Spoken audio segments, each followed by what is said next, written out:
ये वीडियो है, अब तो बन जानी थी।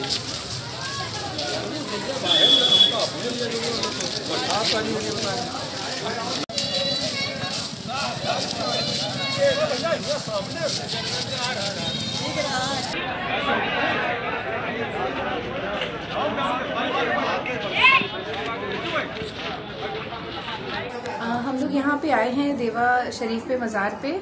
यहाँ से जो एक अमन का एक अगर देखा जाए तो चिन्ह है, जहाँ पे हिंदू और मुसलमान साथ में आते हैं और मन्नतें और मुरादें मानते हैं। और ये एक बिल्कुल जिसे कहा सकता है कि परफेक्ट जगह थी एक संदेश देने का, भाईचारे का, स्पेशली इस दौर में कि जहाँ पे मंदिर, मस्जिद, कब्रिस्तान, शमशान की राजनीति हो रही है। वहाँ पे हम चाहते थे कि यहाँ से अमन और शांति का हम संदेश दे सके जो पूरे देश में जाए।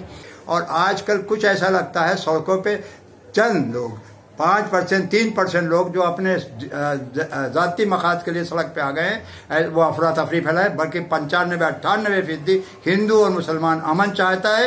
इसलिए हम लोग 95% की नुमाइंदगी करते हैं। हम लोग सड़क पे आ गए ताकि वो घर बैठ जाए जो बदअमनी फैलाने वाले।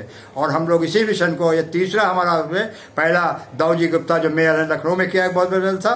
उसके बाद हमने मोमबत्ती का जुलूस निकाला, गांधी बातें के बैठे उनसे, हजरतगंज में उनसे प्रार्थना किया गांधी के आदर्श पे चलने के लिए। अब हम हाजी साहब के मज़ार पे हम आए हैं। इसके बाद हमारा ये मिशन चलता रहेगा।